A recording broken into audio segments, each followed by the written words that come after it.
Shalom, jumpa lagi di Klavos Sukacita. Hari ini kita masih diberi kesempatan untuk mendengarkan kebenaran firman Tuhan. Kebenaran firman Tuhan bagi kita terambil di dalam kitab Perjanjian Baru 1 Korintus pasal 11 ayat 27.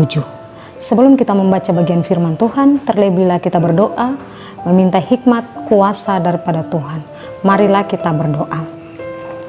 Terpujilah Allah Tuhan Juru Selamat kami. Kembali lagi di saat ini kami bersyukur kepadamu Tuhan, karena Tuhan mempercayakan kami untuk menikmati kehidupan teristimewa hari ini. Kami juga masih diberi kepercayaan dari Tuhan untuk mendengarkan kebenaran firman-Mu. Bapa di sorga, firman Tuhan hendak kami baca, kami renungkan. Berilah bagi kami hikmat, kuasa, roh pengertian, kemampuan, sehingga ketika firman Tuhan disampaikan lewat channel Klavos Sukacita di hari ini, kami mampu mendengar, menerima, dan memberlakukan kebenaran firman Tuhan di tengah-tengah hidup kerja dan pelayanan. Hamba-Mu yang menyampaikan firman-Mu, Tuhan memberkati, sehingga firman-Mu menjadi berkat bagi setiap kami yang mendengarkannya. Terpujilah nama-Mu ya Tuhan Allah. Amin. 1 Korintus pasal 11 ayat 27 dengan perikop pembacaan kebiasaan-kebiasaan yang salah dalam perjamuan malam. Ayat 27, jadi barang siapa dengan cara yang tidak layak makan roti atau minum cawan Tuhan, ia berdosa terhadap tubuh dan darah Tuhan. Sekali lagi saya baca bagi kita. Jadi barang siapa dengan cara yang tidak layak makan roti atau minum cawan Tuhan, ia berdosa terhadap tubuh dan darah Tuhan. Pendengar Klavos Sukacita yang diberkati oleh Tuhan kita Yesus Kristus, dari pembacaan kita maka tema yang hendak kita renungkan hari ini, milikilah hidup yang berkenan kepada Tuhan. Tema kita, milikilah hidup yang berkenan kepada Tuhan. Bapak, Ibu, saudara-saudari pendengar Klavos Sukacita yang diberkati oleh Tuhan kita Yesus Kristus, kita hidup di dunia ini untuk menyatakan Tuhan lewat hidup dan kehidupan kita. Itu berarti apa yang kita lakukan atau apa yang kita perkatakan benar-benar menyatakan Kristus lewat hidup kita. Atau kita menyatakan apa yang kita percayai tentang Kristus. Contoh, kalau saya katakan bahwa saya percaya kepada Kristus, maka saya mampu hidup sesuai dengan apa yang Tuhan mau bagi saya. Ada banyak orang Kristen yang lewat mulutnya berbicara tentang Tuhan, tetapi sikap dan tingkah lakunya tidak menyatakan Tuhan lewat hidupnya. Banyak sekali kita katakan bahwa kita ini adalah orang-orang yang percaya kepada Tuhan, tetapi seringkali kita hidup tidak sesuai dengan apa yang kita perkatakan. Banyak hal yang terjadi di sekitar kehidupan kita. Oleh sebab itu, Paulus mau menyatakan kepada kita lewat pembacaan kita hari ini, 1 Korintus pasal 11 ayat 27. Di sini Paulus mau memberikan beberapa petunjuk khusus dalam perjamuan agar kita dapat mempersiapkan diri sebelum masuk ke dalam perjamuan kudus. Ada beberapa hal yang perlu Paulus sampaikan kepada kita. Yang pertama, kita menerima perjamuan kudus dengan penuh pertimbangan bahwa kita sedang dan memberitakan kematian Kristus karena dosa-dosa kita. Seharusnya kitalah yang menanggung setiap dosa kita, bukan Kristus. Tetapi karena Allah begitu mengasihi kita, sehingga lewat Yesus Kristus, Yesus menebus kita. Yesus menanggung setiap salah dan dosa kita. Lalu ayat yang kedua, atau bagian yang kedua, kita harus menerimanya dengan selayaknya, dengan penuh penghormatan dan penghargaan. Ketika kita mengambil bagian dalam meja perjamuan kudus, Kita tidak pergi dengan kehidupan kita yang lama atau hidup dalam dosa. Kalau kita mau mengambil bagian dalam meja perjamuan kudus, kita harus memastikan bahwa benar-benar hidup kita benar, hidup kita layak. Seringkali yang terjadi dalam kehidupan kita, ada banyak dosa yang kita lakukan di luar sana. Tetapi kita membuat diri kita seakan-akan kita ini tidak berdosa. Kita tidak buat hal-hal yang tidak menyakiti hati Tuhan. Lalu kita mengambil bagian dalam meja perjamuan kudus itu.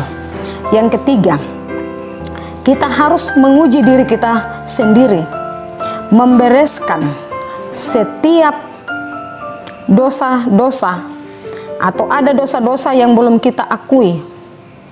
Contoh, kita mengambil bagian dalam meja perjamuan kudus, tetapi kita masih dendam, kita masih marah, kita masih benci terhadap orang lain, tetapi kita masih hadir dalam atau kita masih mengambil bagian untuk mengikuti perjamuan kudus.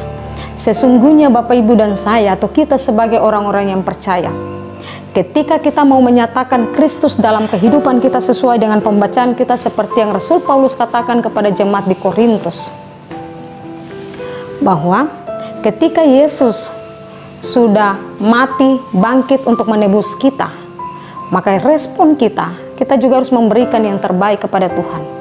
Kita tidak asal-asal memberi diri kita. Tetapi ketika kalau kita masih hidup dalam dosa, kita harus mengakuinya, kita harus memperbaikinya, dan dengan sungguh-sungguh kita datang kepada Tuhan. Nah, seperti yang saya katakan bahwa kita mengambil bagian dalam meja perjamuan kudus, tetapi sementara di luar sana kita masih benci, kita masih iri, kita masih bermasalah, kita tidak mampu untuk melepaskan pengampunan bagi orang lain. Masih ada hal-hal yang membuat kita atau kita masih ada di internal konflik, tetapi kita mengambil bagian dalam meja perjamuan kudus. Hari ini Rasul Paulus mau mengingatkan kita bahwa ketika Bapak, Ibu, dan saya kita menikmati kehidupan ini, yang seharusnya adalah kita dapat menyatakan kemuliaan Tuhan melalui hidup kita, hidup yang benar, hidup yang berkenan di hati Tuhan. Saya percaya ketika kita hidup sesuai dengan firman Tuhan, memperkatakan firman Tuhan, dan juga lewat sikap perbuatan kita tiap-tiap hari di lingkungan di mana kita ada, ketika kita dapat menyatakan kemuliaan Tuhan melalui sikap kehidupan kita, maka orang lain dapat melihat Tuhan dalam diri kita. Oleh dan sebab itu, ketika kita datang ke perjamuan kudus, hendaklah kita mempersiapkan seluruh hidup kita dengan baik, supaya kita tidak asal-asalan datang saja, atau perjamuan kudus itu menjadi suatu kebiasaan bagi kita yang kita harus hadir karena setiap tahun 4 kali kita mengikuti perjamuan kudus. Tidak. Tetapi ketika kita mengambil bagian dalam meja perjamuan kudus, kita sudah mempersiapkan diri kita dengan baik, supaya kita dapat memaknai bahwa sesungguhnya Yesus yang tidak bersalah, Yesus yang tidak melakukan dosa itu, Yesus rela menderita, digantung di kayu salib, mati, bangkit untuk menebus dosa Bapak, Ibu, dan saya. Oleh sebab itu, ketika kita masih dipercayakan Tuhan untuk menikmati kehidupan ini, marilah kita melakukan apa yang Tuhan mau. Hidup benar, hidup berkenan di hatinya, atau hidup berkenan kepada Yesus Kristus.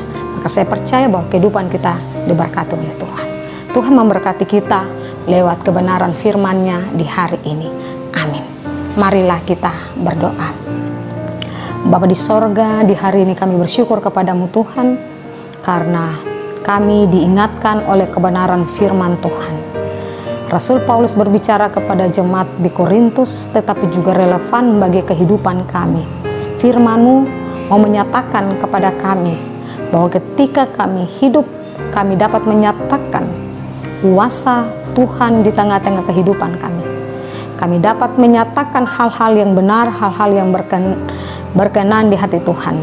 Kami tidak hanya menyatakan lewat bibir mulut kami, tetapi itu akan nyata lewat sikap perilaku kami yang dapat kami nyatakan kepada orang-orang yang ada di sekitar kami, teristimewa kepadamu ya Tuhan Allah.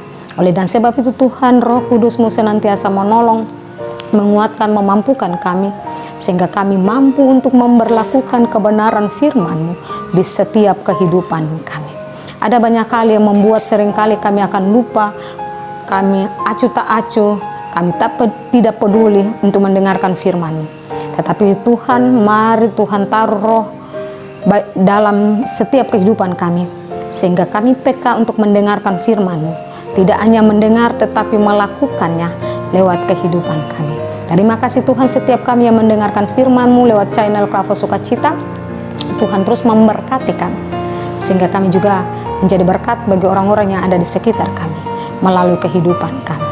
Di dalam nama Tuhan kami Yesus Kristus firman yang hidup, dan kami terus berdoa. Amin.